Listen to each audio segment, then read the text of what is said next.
ಜಾಗದಲ್ಲಿ ಲೇಸಸ್ ಪ್ರಕಾರ ಮನೆ ಕಟ್ಟಕ್ಕೆ ಹೋದಾಗ ಇದೇ ಯಾರ ಖಾಸಗಿ ವ್ಯಕ್ತಿ ಹೋಗಿ ತಡೆ ಹೇಳಿದ್ರು. ನಾನು ನನಗೆ ಫೋನ್ ಮಾಡಿದ್ರು, ಯಾರಪ್ಪ ನೀವಂದೆ ಹಿಂಗೆ ನನಗೆ ಯಾರೋ ಕಾಂತರಾಜ್ ಕಳಿಸ್ರು. ಕಾಂತರಾಜ್ ನನಗೆ ಯಾರು ಅಂತ ಗೊತ್ತಿಲ್ಲ.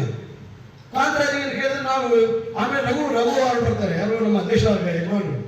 ಅವ್ರು ಕೇಳಿದಕ್ಕೆ ಇಲ್ಲ ಅವರೇ ಕಳಿಸಿದ್ದಾರೆ, ಅವ್ರಿಗೆ ನನಗೆ ಗೊತ್ತಾಗಲ್ಲ ಅದಕ್ಕೆ ಕಾಂತರಾಜ್ ಅವ್ರು ಕಳಿಸಿದ್ದಾರೆ. ಇದು ನಾನು ಹೇಳಿದ್ರು ಗೊತ್ತಾ, ಕಾಂತರಾಜ್ ಯಾರಿಗೂ ಗೊತ್ತಿಲ್ಲ. ನೀವು ಖಾಸಗಿಯವರಿಗೆ ಯಾರೇನೋ ಟೆಂಡರ್ ಕೊಟ್ಟಿದ್ದೀರಾ? ಇದೇನು ನೀವು ಇದ್ದೀರಾ? ನೀವು ನಗರಸಭೆ ಇದೆಯಾ? ಇದು ನಗರಸಭೆ ಆಗತ್ತೆ, ನಗರಸಭೆ ಇಲ್ಲ, ಏನ್ ಖಾಸಗಿಯವ್ರಿಗೆ ಕೊಟ್ಟಿದ್ದೀರಾ ಅಂತ ಕೇಳಿದೀನಿ. ನೀವು ಹೊರಗಡೆ ಕೊಟ್ಟಿದ್ದೀರಾ?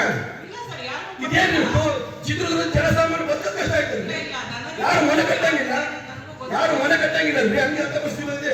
ಇದರೊಳಗೆ ಶೇರ್ ಕಟ್ತಾರೆ, ತನ್ನ ಜಾಗದಲ್ಲಿ 20% 30% ಜಾಗ ಕೊಡಬೇಕಂತೆ.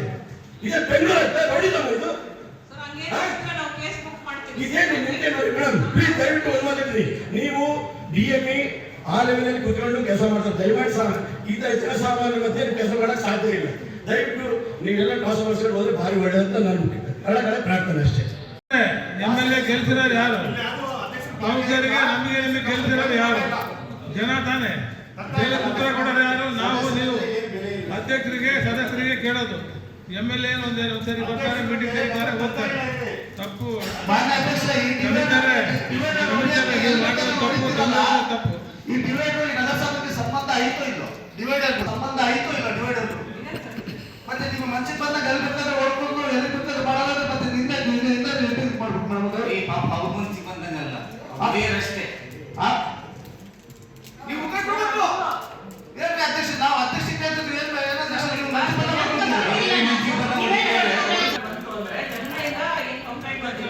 ಬಿಡಪ್ಪ.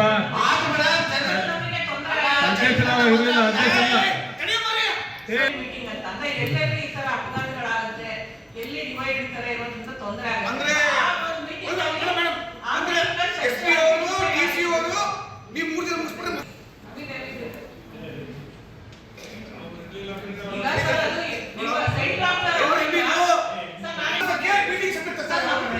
ಮೊದಲು ಅಕ್ರಮವಾಗಿ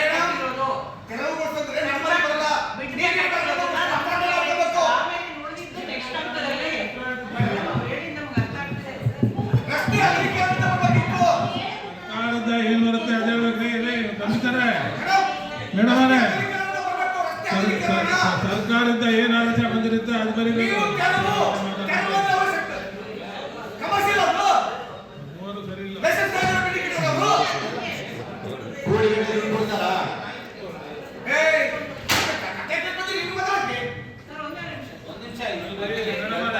ಸರ್ಕಾರದಿಂದ ಸುತ್ತೋಲೆ ಏನ್ ಬರುತ್ತೆ ಅದು ಬರೀಬೇಕಮ್ಮ. ಸರ್ಕಾರದಿಂದ ಸುತ್ತೋಲೆ ಅಲ್ಲೇ 20 ವರ್ಷ ಬರ್ತೈತೆ. ಅದು ಅಗಲೀಕರಣ ಮಾಡಬೇಕು ಅಂತ, ಊರು ದೊಡ್ಡದಾಗಬೇಕು ಅಂತ ಹೊರಗಡೆ ಎಲ್ಲ ಹೊಡ್ಕೊಂಡ್ ಬಂದಾರೆ ಊರೆಲ್ಲ ಎಲ್ಲ ಕಡೆ. ಅದು ಏನಂತಾರೆ, ಅದಕ್ಕೆ ನೀವು ಸರಿಯಾಗಿ ಮಾಹಿತಿ ಕೊಡಬೇಕು. ಮಾಹಿತಿ ಇಲ್ಲದೆ ನೀವು ಮಾತಾಡಿದ್ರೆ ಇರಲಿಲ್ಲ, ಅವಾಗ ಅಧ್ಯಕ್ಷರು ಇರಲಿಲ್ಲ ಅಂತ ನೀವೇ ಹೇಳ್ತೀರಾ. ಮತ್ತೆ ಯಾಕೆ ಅದನ್ನ ಅವ್ರಿಗೆ ಕೇಳಕ್ ಹೋಗ್ತೀರಿ? ಒಳ್ಳೆ ಚೆನ್ನಾಗಿದೆ. ಒತ್ತುವರಿ ಅಂದ್ರೆ ಇದನ್ನ ಅಕ್ರಮವಾಗಿ ಕಟ್ಕೊಂಡಿದಾರ ಅಥವಾ ಬೇರೆ ಜಾಗ ಸರ್ಕಾರದ ಜಾಗ ಕಟ್ಕೊಂಡಿದ್ದೀರಾ ಅಂತ ಒಳ್ಳೆ ಕ್ಲೀನ್ ಆಗಿ ಪ್ರಶ್ನೆ ಮಾಡ್ತಿದ್ದೀರಾ. ಇದಕ್ಕೆ ಸಂಬಂಧಪಟ್ಟ ಅಧಿಕಾರಿ ರೆವಿನ್ಯೂ ಆಫೀಸರ್ ಬರ್ತಾರೆ, ಅವ್ರೇನಾದ್ರೂ ಮಾಹಿತಿ ಕೊಟ್ಟಿದ್ದಾರ? ಮುಖ್ಯಸ್ಥರು ಅವರೇ, ರೆವಿನ್ಯೂ ಸೆಕ್ಷನ್ಗೆ ಹೆಡ್ ಆರ್ಮನೆ ಆ ಮಾಹಿತಿ ತಗೊಂಡು ಏನಾದ್ರು ಇದು ಮಾಡಿದ್ದೀರಾ ಮೇಡಮ್? ಆಮೇಲೆ ಇನ್ನೊಂದು ವಿಚಾರ ಹೇಳ್ತೀರ ಮೇಡಮ್ ಅವರು, ಇನ್ನೊಂದು ವಿಚಾರ, ಈ ಹಿಂದ್ಗಡೆ 22 ಮೀಟರ್ಗೆ ನಾವು ಕಾಂಪನ್ಸೇಷನ್ ಕೊಟ್ಬಿಟ್ಟಿದ್ದೀವಿ. ಅದರ ಆಧಾರದ ಮೇಲೆ ಅದಕ್ಕೂ ಸಂಪೂರ್ಣ ಮೇಡಮ್ ಅವರೇ ಒಂದು ನಿಮಿಷ, ಸಂಪೂರ್ಣ ದಾಖಲೆಗಳನ್ನು ಸಂಗ್ರಹಿಸಿಕೊಂಡು ನೀವು ಸಂಪೂರ್ಣವಾಗಿ ಕ್ಲೀನ್ ಆಗಿ ಮಾಹಿತಿ ಗೊತ್ತಾಗೋ ರೀತಿಯಲ್ಲಿ ಇಟ್ಟಿದ್ರೆ ಮಾತ್ರ ಅದನ್ನ. ಈಗ ಈ ಹಿಂದೆ ಒಂದು ಪತ್ರ ಬಂದಿದೆ PWD ಕಚೇರಿಯಿಂದ, ನೀವು ಮೀಟಿಂಗ್ ಮಾಡಿದ್ರ ಅಂದ್ಮೇಲೆ ಇದಕ್ಕೆ ನಾವೇ ಕೊಡಬೇಕು. ಇದಕ್ಕೆ ಅಪ್ರೂವ್ ಕೂಡ ನೀವಾ ನಾವಾ ಸದ್ಯ ಅಧ್ಯಕ್ಷ ನಿಮ್ ಸ್ಟಾಫ್ ಸದಸ್ಯರು ಹೋಗ್ತಾವ, ಈ ರಾಜಕೀಯ ಸ್ಟಾಫ್ ಸದಸ್ಯರು ಹೋಗ್ಬೇಕು.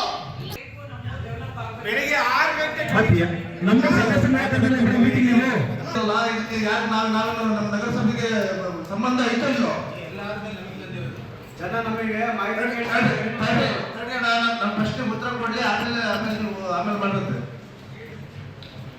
ಇವಾಗ ಅಳತೆ ಮಾಡ್ತಿದ್ರಲ್ಲ,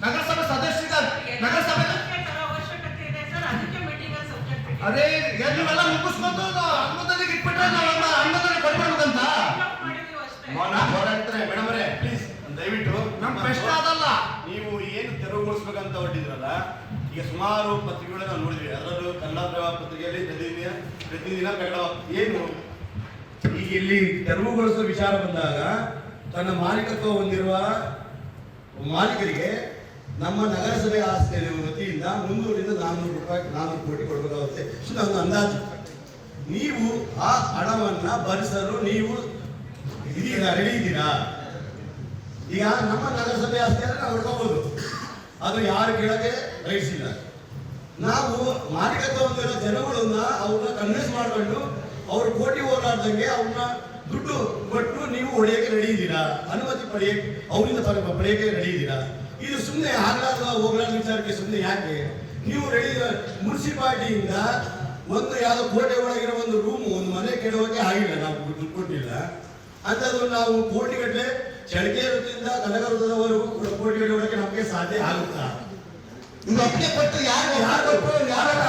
ಇದರಿಂದ ಯಾರು ಹುನ್ನಾರ ಇದೆ?